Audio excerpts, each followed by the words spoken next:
Bem-vindos, amigos. No vídeo anterior, que vocês podem assistir aqui no canal, eu comentei sobre aquele documento que o Papa Francisco publicou, aquela carta, mais precisamente falando, sobre a importância da literatura na educação, certo? E hoje eu quero falar sobre outra carta papal de outro Santo Padre, que é a Carta aos Artistas de São João Paulo II. Ele a publicou em 1999. E ele fala nesse documento, que me pareceu, já tinha ouvido falar, já tinha ouvido algumas referências, mas eu decidi lê-lo e comentá-lo aqui agora com mais atenção. Ele fala sobre a vocação artística, em alguns pontos ele fala sobre a intuição criadora do artista, e ele fala também sobre a missão do artista, certo? Então, é a vocação artística no seu sentido mais amplo, a que São João Paulo II se refere nesta carta aos artistas. Eu vou ler alguns trechos e comentar aqui com vocês, certo? Mas eu também vou deixar na descrição do vídeo o link para a carta que está publicada no site do Vaticano. E é interessante pensarmos também que o próprio São João Paulo II era um artista, não é um escritor. Ele escreveu poesia, escreveu, até onde eu sei, uma obra de teatro, mas é possível que tenha escrito mais. E ele sempre esteve preocupado com a vocação dos artistas e consciente da grande importância que ela tem para a nossa fé, não?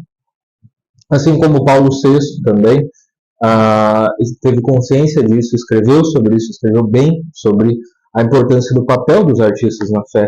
E é algo muito caro a São João Paulo II, porque tem a ver com a evangelização da cultura de que ele falou. A arte é crucial para a evangelização da cultura. E ela é crucial porque ela é capaz de, nas palavras do Papa Paulo VI, na mensagem do Concílio Vaticano II aos artistas, é a arte que tem a capacidade de nos tirar do desespero. Não que ela nos salve por si mesma, claro que não é isso. Mas aí eu junto as palavras de Paulo VI com a de João Paulo II, né? Na conclusão desta carta, como a gente vai ver, São João Paulo II diz que a arte nos desperta para a admiração, para a maravilha diante das coisas. Ela consegue fazer isso. E é por isso que ela tem um papel tão importante na evangelização da cultura. E também por isso eu acho essa carta muito importante para a gente entender, não é? Eu falo bastante aqui sobre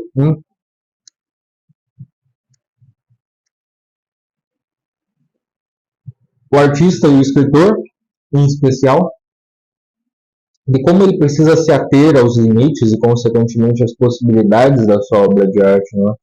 Eu tento falar mais desses aspectos porque, às vezes, a gente pode confundir a arte com outra coisa. Não é? Existe o risco de o sujeito se achar, por exemplo, eu falo de literatura católica, de ele achar que é um católico piedoso, tem uma boa intenção, uma intenção apostólica, ou que seja.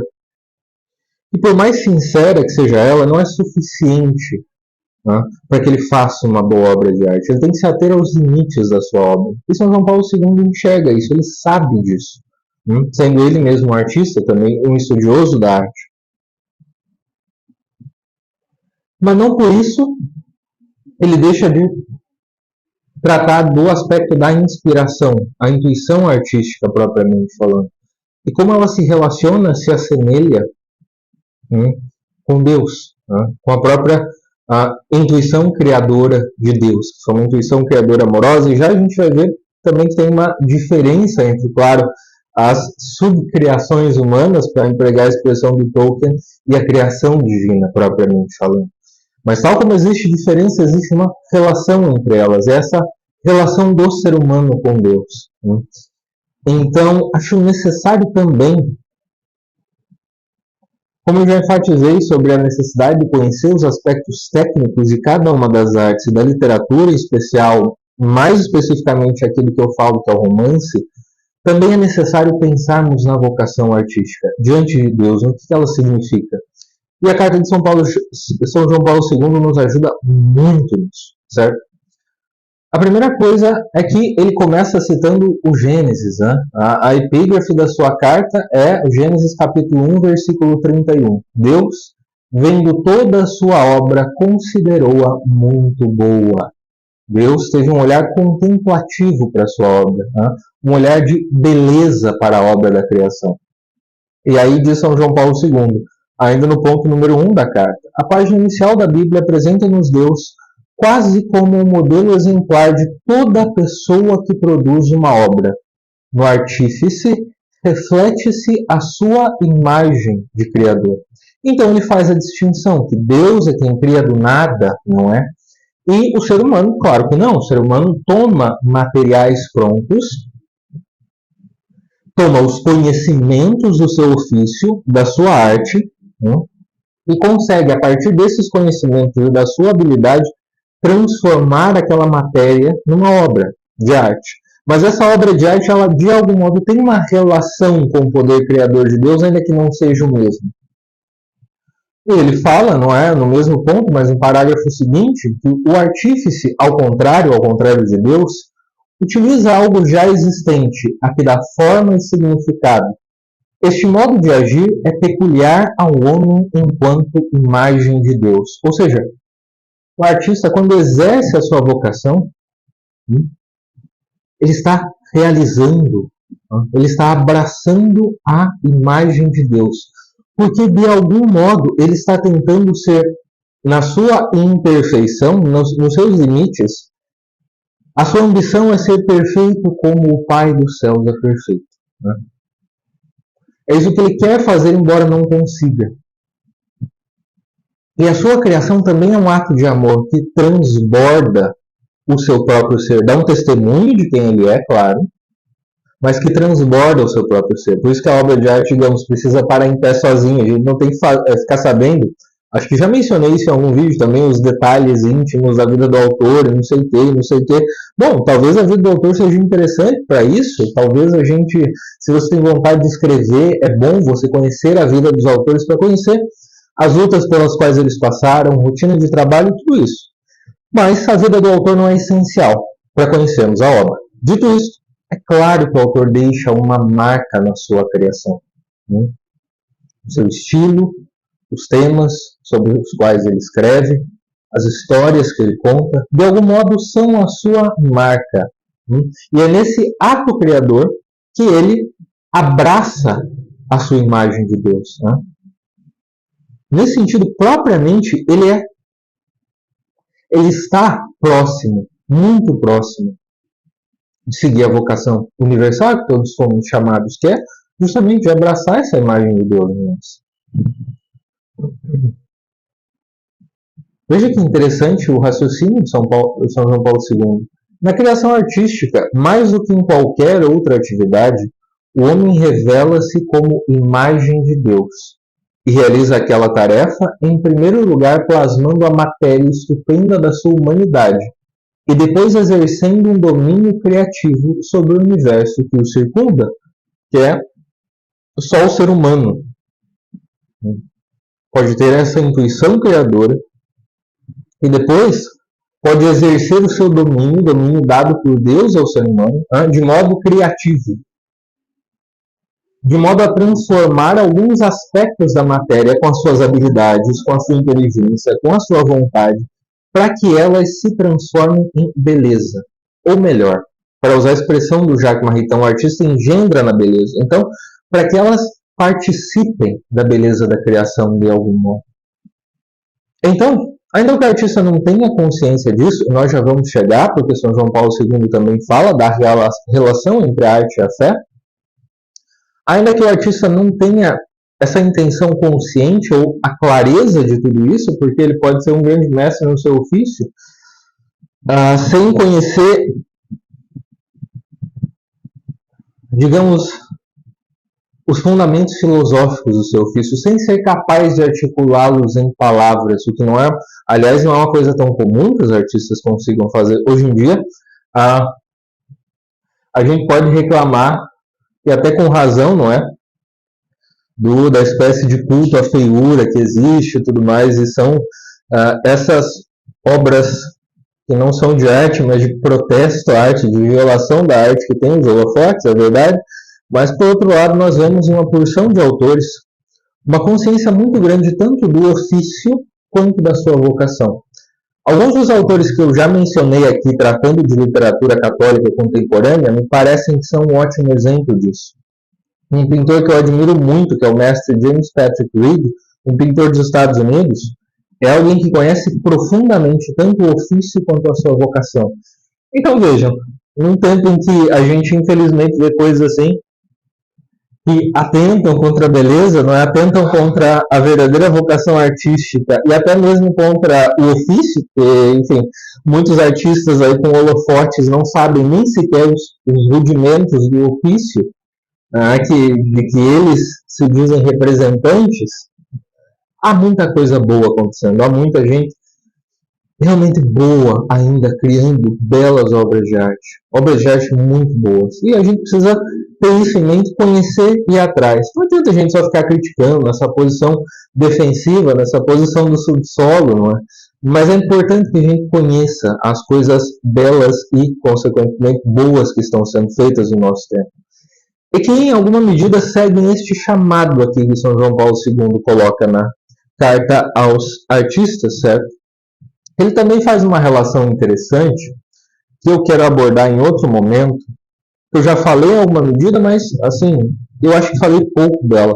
Mas eu quero abordá-la mais profundamente, e para isso eu vou estudar um pouco mais, que é uma analogia entre duas virtudes. Uma do intelecto puro e outra do intelecto prático.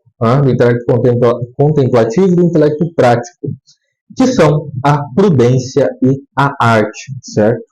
Ele diz no ponto 2 desta carta: nem todos são chamados a ser artistas, no sentido específico do termo, mas, segundo a expressão do Gênesis, todo homem recebeu a tarefa de ser artífice da própria vida. De certa forma, ele deve fazer dela uma obra de arte, uma obra-prima.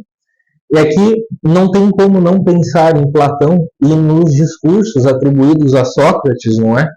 Relacionando a virtude, o cultivo das virtudes ao cultivo das artes, a excelência nas artes livres, nas artes liberais ou artes livres. Porque Sócrates, pelo que vemos, não é, das suas palavras registradas por Platão nos diálogos, já tinha consciência de algo assim, não é? Já tinha consciência de que a vida humana, na conquista das virtudes, também, de algum modo, precisa dessa precisão. Precisa conhecer a circunstância, precisa conhecer o que são as virtudes para que nós consigamos vivê-las nas nossas circunstâncias. E, portanto, essa analogia é possível. Sendo a prudência a mãe das virtudes cardeais, se a arte é essa virtude que dá a capacidade tanto da visão do artista, da elaboração da sua obra, quanto da execução, propriamente falando. E é por isso que também, mesmo que uma pessoa não tenha vocação artística, não é? Como São João Paulo II diz, nem todos estão chamados a ser artistas, a arte tem efeito sobre todos nós. E por isso que é importante que nós, se a gente tem inclinação por alguma das artes, que a gente procure saber como ela é feita, que a gente procure saber quais são os fundamentos daquele ofício. Quer dizer, bom, a pintura me impacta, eu olho aquilo, eu começo a tentar pensar sobre aquela pintura. Mas beleza, como que é feita uma pintura? Aquele pintor de que eu gosto especialmente, quais foram as técnicas que ele empregou? E hoje, infelizmente, se a gente procurar no YouTube, a gente tem pessoas tentando pintar como os mestres, tentando ensinar as técnicas dos mestres. Isso nos ajuda muito, porque a gente vê que aqueles efeitos, sei lá, os efeitos de luz e sombra no Rembrandt, por exemplo, quando a gente vai pesquisar como aquilo é feito, a gente consegue entender melhor a intenção do artista, e por que uma parte é mais iluminada e outra é mais escura em algumas das suas obras. Né? Ou entendendo como ele faz isso, a gente entende por quê. E a mesma coisa vale para a literatura também. É por isso que eu falo para vocês constantemente de como é o ofício literário. Com o que o autor tem que se preocupar? Porque isso enriquece muito a nossa experiência enquanto leitores, enquanto espectadores da obra de arte, certo? E de novo, e aí, claro, ele comenta, São João Paulo II comenta que como existe essa diferença entre a arte e a prudência, claro, é possível que um grande artista não seja o sujeito mais sábio e bondoso e virtuoso do mundo. É verdade. Né? Existe a diferença que nós não podemos tirar, mas existe também a semelhança, não é? Mas se a distinção é fundamental, importante é igualmente a conexão entre as duas predisposições, a moral e a artística. Ambas se condicionam de forma recíproca e profunda. De fato, o artista, quando modela uma obra, exprime-se de tal modo a si mesmo que o resultado constitui um reflexo singular do próprio ser, daquilo que ele é e de como o é. Aí no fim deste parágrafo ele diz: as obras de arte falam dos seus autores, dão a conhecer o seu íntimo e revelam o contributo original que eles oferecem à história da cultura. Revelam as suas inquietudes mais profundas acerca dos fundamentos mesmos da realidade. E, analogamente, uma vida moral, artisticamente tecida, ou seja, em que a pessoa se preocupa de fato com a bondade, ela também quer encostar, se aproximar ao seu modo dos fundamentos da realidade. E é por isso que, para uma pessoa que tem essa abertura, né, que tem essa visão profunda, que procura cultivar essa visão profunda sobre a realidade, uma obra artística vai ter um grande apelo sobre ela. E vai ter um grande apelo sobre ela, ainda que a pessoa do artista que a criou não seja alguém moralmente boa. Que o sujeito não seja bom. Que ele não seja, digamos, que nós não vejamos reflexos de bondade na sua vida tanto quanto nós vemos na sua obra de arte. Isso é possível. E percebam também o alcance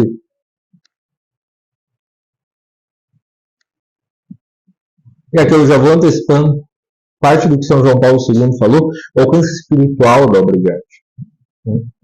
Que às vezes é independente da vida do autor, do comprometimento pessoal do autor com a fé, com a verdade de Deus, com a verdade revelada, por exemplo. Mas quando ele enxerga algo na realidade e tenta contar simbolicamente do modo como ele vê, ele diz a verdade.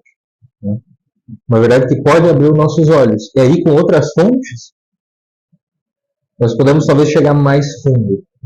Sem que a obra de arte, claro, perca o seu valor. Mas perceba como ela pode nos despertar. Esse é o ponto. Ela pode nos despertar. E assim, não é uma vez, uma obra. Nós somos indolentes, sonolentos na vida espiritual. Diferentes obras de arte podem voltar a nos despertar em diferentes momentos da vida. Até mesmo em releituras, ou especialmente em releituras, quando a gente pensa num grande romance, por exemplo.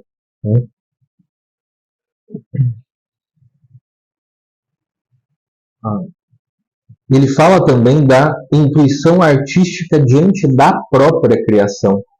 Isso é no número 6 da carta, no primeiro parágrafo. Com efeito, toda intuição artística autêntica ultrapassa o que os sentidos captam e, penetrando na realidade, esforça-se por interpretar o seu mistério escondido. O artista se utiliza da matéria para expressar algo que está para além da matéria, que talvez, como eu disse, ele não saiba explicar conceitualmente, como um filósofo, por exemplo, tentaria explicar, como um teólogo tentaria explicar. E a verdade é que ele não precisa, porque os seus meios permitem que até um certo ponto ele consiga ultrapassar aquilo que os sentidos captam. Aquilo da vida espiritual que se manifesta na matéria, portanto que toma carne. O exercício da arte é um exercício encarnacional. São João Paulo II fala aqui algo que Walker Percy aplicou especificamente ao romance, que Walker Percy diz que a encarnação também deu origem, a encarnação de Nosso Senhor também deu origem ao romance. Eu tenho aqui uma aula sobre a encarnação e o romance, se vocês quiserem assistir. Mas vejam, o que São João Paulo II fala é que, lógico, além do romance, claro que é uma obra de arte, isso se aplica a todas as obras de arte, certo? E aqui eu vou continuar a leitura do parágrafo. Ela, a intuição artística, brota das profundidades da alma humana, lá onde a aspiração de dar um sentido à própria vida se une com a percepção fugaz da beleza e da unidade misteriosa das coisas. A intuição do artista, que o artista tem que, de algum modo, todas as coisas estão juntas, que é a intuição. Essa intuição que ele tem, de algum modo, pode ser expressada filosoficamente pela ideia da analogia do ser. Né? Todas as coisas são degraus até Deus, dessa unidade da existência, unidade da criação. Uma experiência partilhada por todos os artistas é a da distância incolmável que existe entre a obra das suas mãos, mesmo quando bem sucedida, e a perfeição fulgurante de beleza vislumbrada no ardor do momento criativo. Tudo o que conseguem exprimir naquilo que pintam, modelam, criam, não passa de um pálido reflexo daquele esplendor que brilhou por instantes diante dos olhos do seu espírito. E esse esplendor, ele já está na criação também. A obra de arte é como que uma resposta ao que o artista vê na criação, a esse esplendor que ele inclui por trás de todas as coisas, mas sustentando todas as coisas, que ele expressa por meio da sua arte, e que é, quer ele saiba ou não, um exercício de ação de graças a Deus, um canto de louvor, porque é uma resposta à criação de Deus, uma resposta também gratuita, também livre à criação de Deus, uma expressão de amor. Percebam a profundidade da vocação artística e a sua beleza. Né? E é claro, aqui, pensando assim, entendendo a vocação artística assim, a gente já começa a entender o tamanho da missão que o artista tem. Né? O tamanho da missão que Deus lhe deu.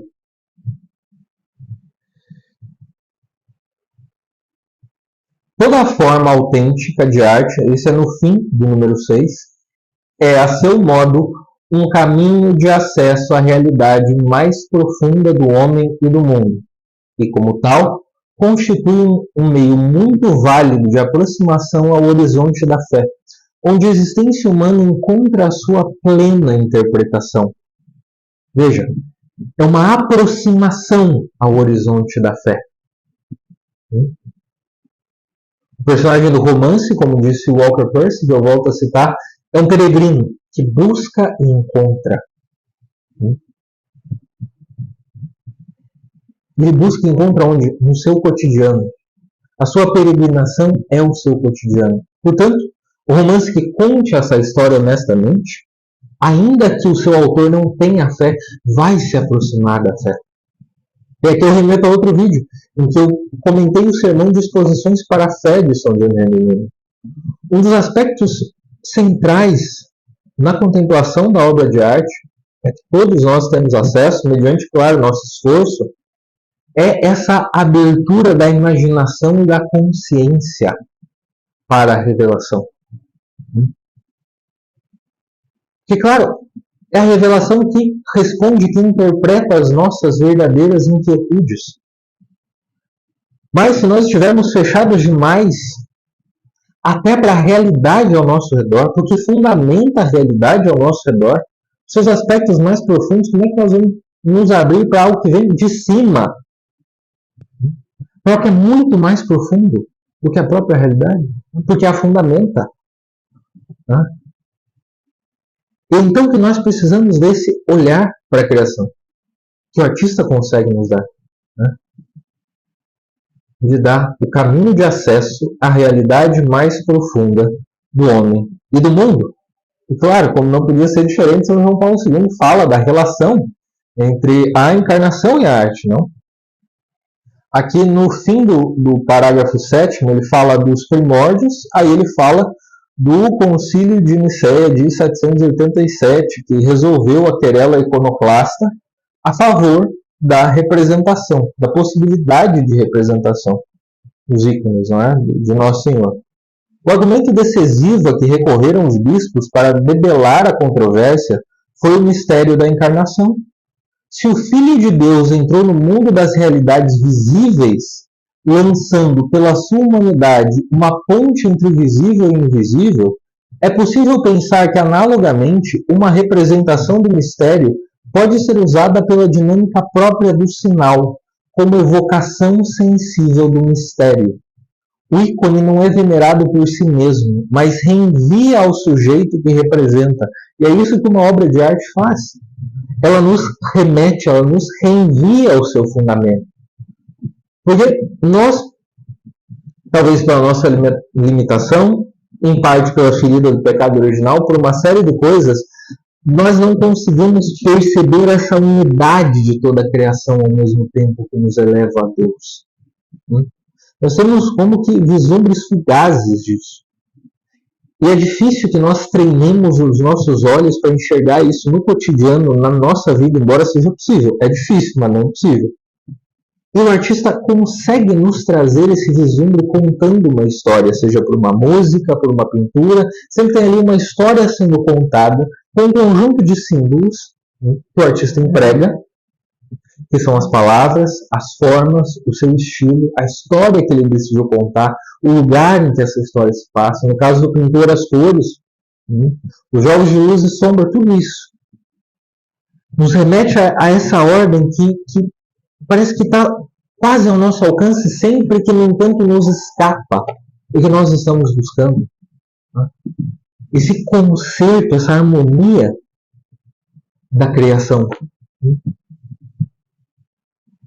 da qual nós participamos e que, no entanto, é como se a gente tentasse ver um relâmpago, é como se a gente tentasse ver ali um raio em todos os seus detalhes e quisesse fazer uma pausa para analisar tudo.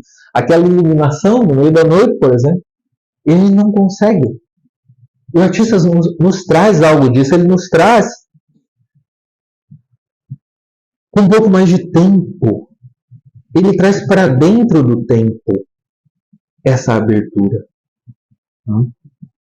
com a sua obra.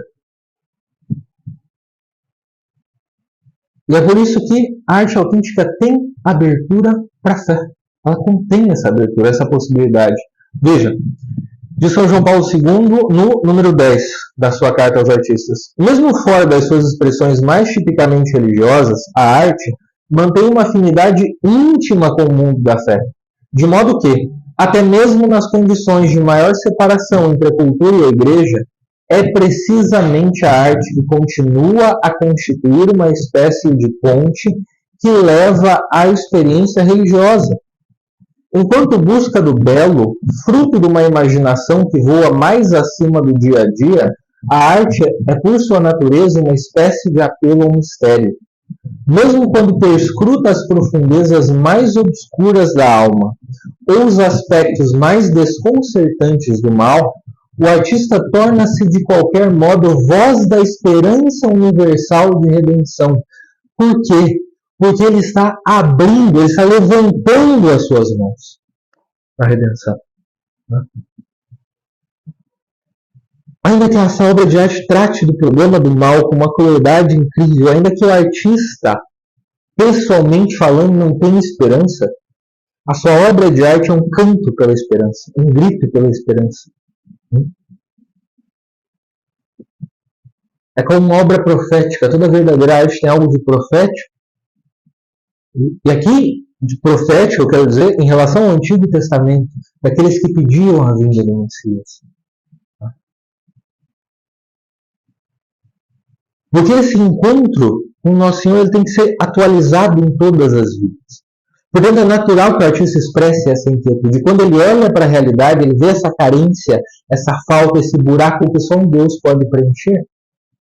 Que ainda que não tenha esse nome, ele consegue expressar a circunstância. Ele consegue descrever o buraco de tal modo que só falta ali uma peça. Que é o próprio Deus, que é a encarnação. E é por isso que a arte torna perceptível o mundo do espírito. Aquilo que Proust falou, que eu já citei várias vezes, não é? Que o romancista foi capaz de substituir as partes impenetráveis da alma humana por, na sua obra de arte, partes penetráveis captadas pela imaginação e pela inteligência, de modo que, por essas partes materiais, nós consigamos chegar às partes imateriais. É isso que o artista faz, de um modo geral. tornando perceptível o mundo do espírito por símbolos, não materializando-o, mas fazendo com que ele encarne. Né? Número 12. Para transmitir a mensagem que Cristo lhe confiou, a Igreja tem necessidade da arte. De fato, deve tornar perceptível e até o mais fascinante possível o mundo do espírito, do invisível, de Deus. Por isso, tem de transpor para fórmulas significativas aquilo que em si mesmo é inefável, mas que já está na realidade. Ora, a arte possui uma capacidade muito própria de captar os diversos aspectos da mensagem, traduzindo-os em cores, formas, sons que estimulam a intuição de quem os vê e ouve. E isto sem privar a própria mensagem do seu valor transcendente e do seu halo de mistério. É uma convocação ao mistério. É por isso que nós não esgotamos uma obra de arte. Por isso que nós sempre encontramos algo novo nela, porque a nova contemplação, a releitura, para empregar a expressão típica da literatura, ela como que acende de novo em nós essa intuição pela ordem, pelo concerto das coisas. A cada vez que nós voltamos àquela obra, aquilo é reavivado em nós, ainda que com fugacidade. Nós conseguimos entender que toda a realidade é analógica. Ela vai nos remetendo pouco a pouco a Deus, a criação do discurso divino. E, de fato, o modo como nós imaginamos a realidade é o modo como nós vivemos.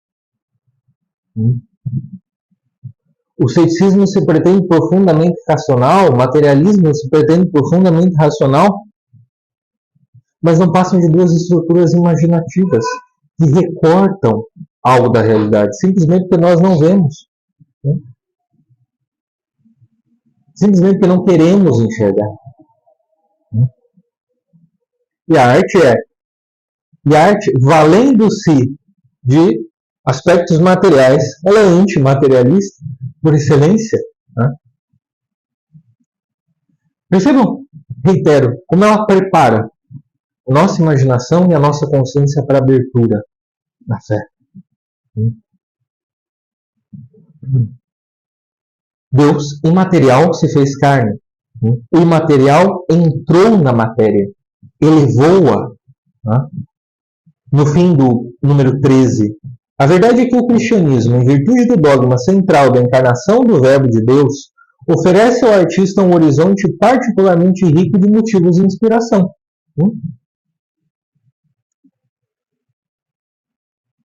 Porque se nós pensamos na Páscoa, nós pensamos na nova criação, em como todas as coisas foram feitas de novo em Cristo,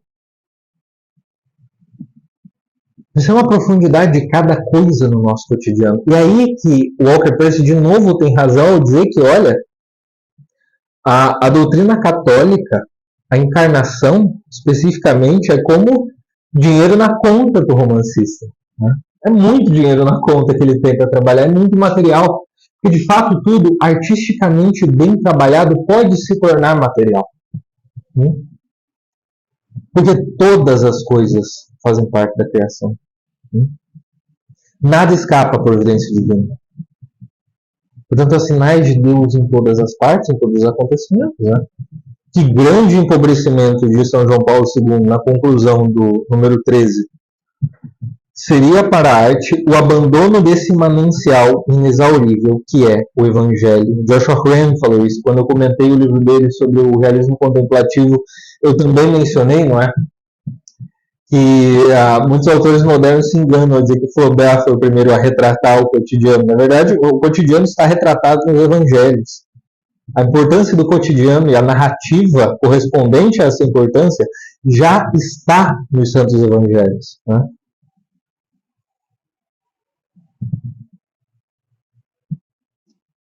Aqui no número 14, no fim do primeiro parágrafo, São João Paulo II diz: a cada um queria recordar que a aliança que sempre vigorou entre evangelho e arte, independentemente das exigências funcionais, implica o convite a penetrar, pela intuição criativa no mistério de Deus encarnado e contemporaneamente no mistério do homem.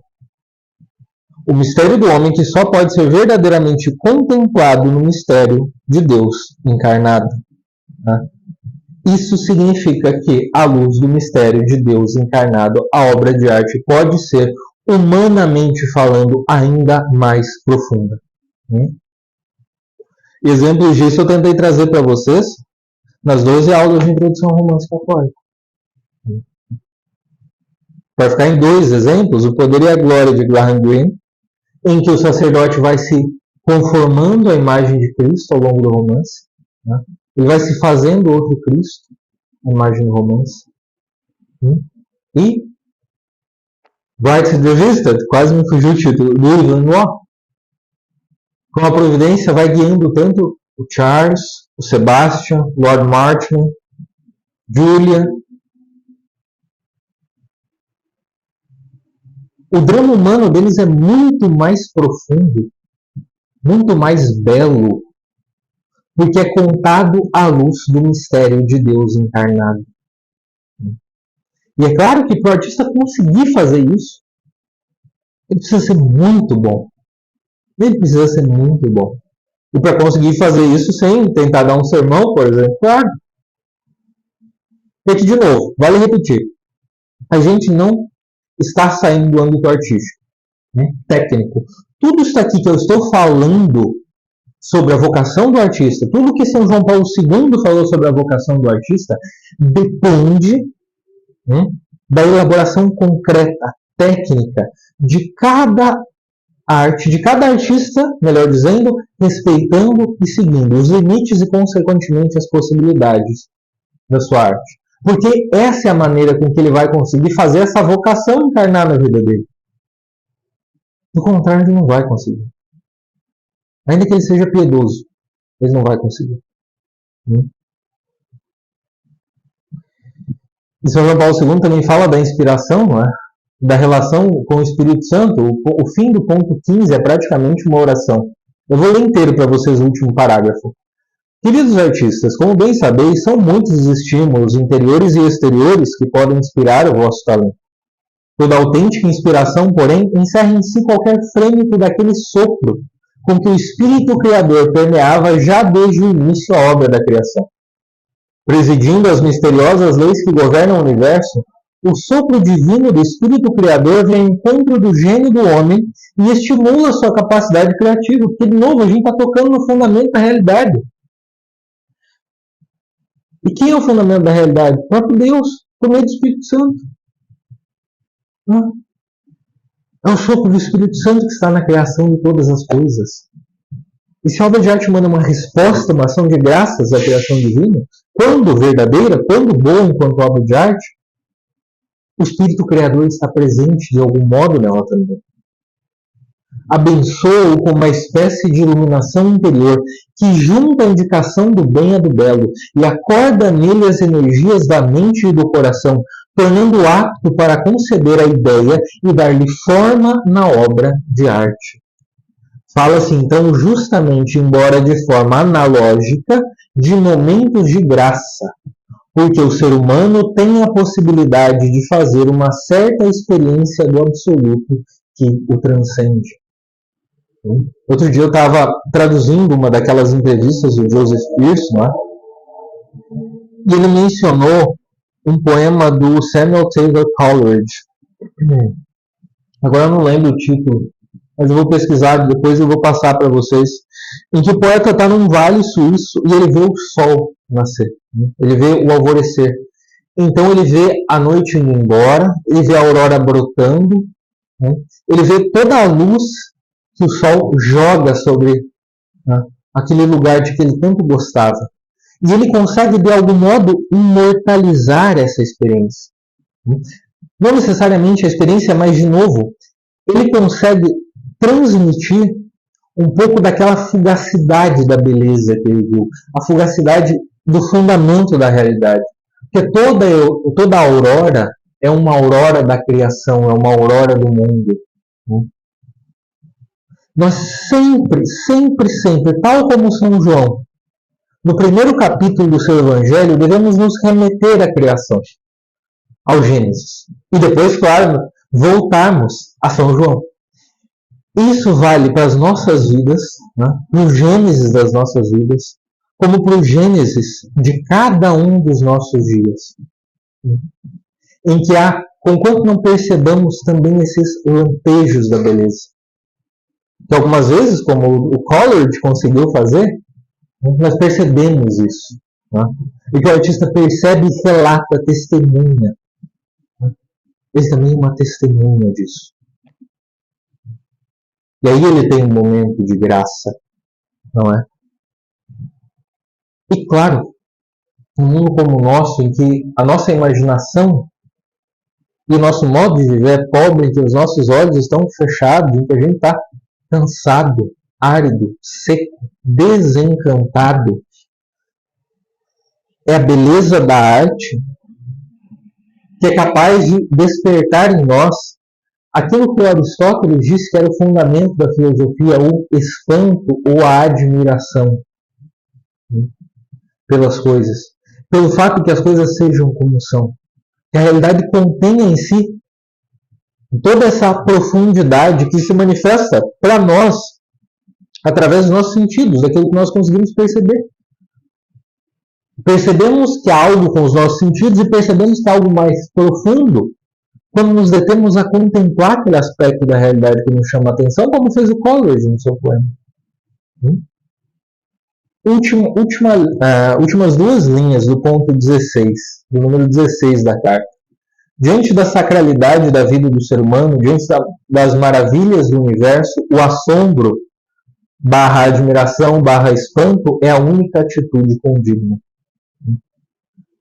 Porque, ainda que a nossa mente tenha sido formada por séculos de ceticismo, de desencantamento e até de desespero, essa experiência da beleza, ela é mais forte que o nosso discurso cético, do que esse discurso desesperado que já faz parte da nossa vida.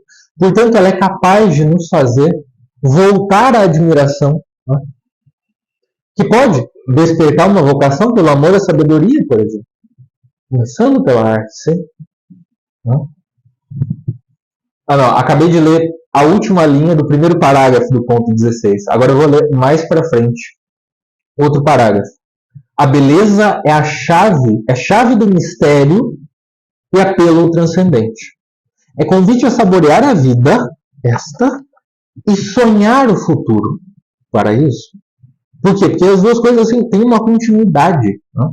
Não uma ruptura total. Por isso, a beleza das coisas criadas não pode saciar e suscita aquela arcana saudade de Deus que o enamorado do belo, como Santo Agostinho, soube interpretar com expressões incomparáveis. Tarde vos amei, ó beleza tão antiga e tão nova, tarde vos amei. E é por isso que um poeta como Charles Baudelaire pode dizer que a beleza é triste. Essa tristeza de que ele está falando é a saudade, a incompletude. Que ela é boa porque justamente é esse buraco cujo tamanho só Deus pode preencher. Que é expresso na boa obra de arte.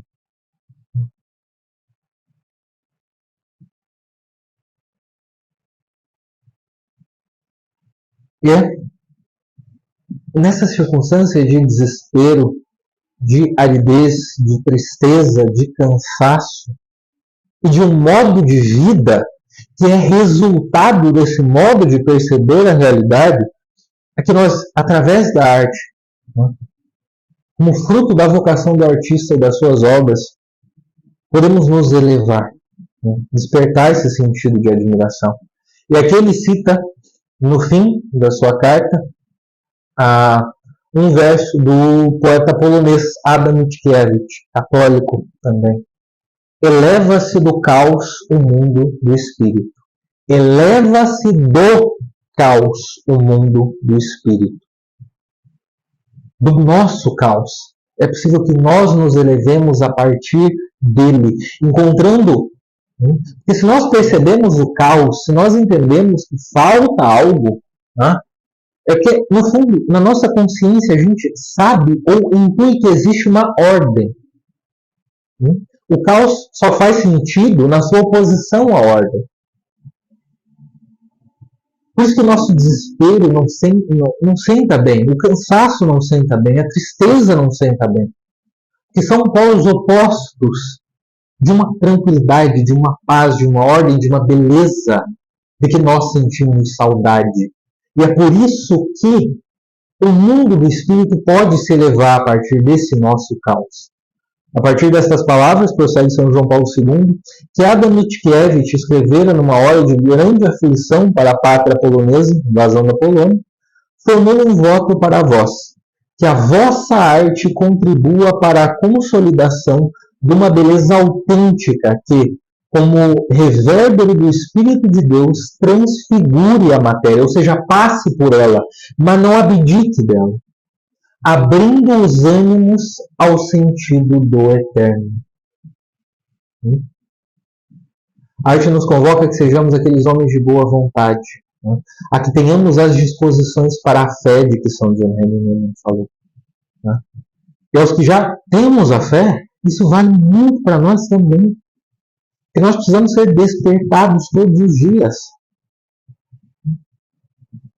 O que talvez os escritos de um santo ainda não consigam fazer por nós, não por causa do santo, claro, mas por causa de nós mesmos, assim, das nossas dificuldades, do peso com que nós temos na vida, talvez uma obra de arte consiga. Talvez uma obra de arte consiga abrir o nosso coração, para que, dentro de algum tempo, nós consigamos ler até mesmo os santos e as Sagradas Escrituras com mais proveito. Por quê? Porque nós estamos fazendo esse trabalho de limpeza do coração e da imaginação. Essa abertura. Que a obra de arte verdadeira, boa, sempre vai proporcionar para a gente. E essa, meus amigos, é a belíssima vocação do artista. Certo? Espero que vocês tenham gostado do vídeo. Peço que deixem o like, que se inscrevam no canal se ainda não são inscritos. E vou ver se eu consigo ler mais alguns documentos pontifícios sobre a arte, a vocação do artista, para trazer para vocês, que de fato são bastante ricos. Em outro momento eu vou mencionar essa mensagem curta do Papa Paulo VI, como a mensagem do Concílio Vaticano II aos artistas, tá bem? Agradeço pela atenção de vocês e até o próximo vídeo.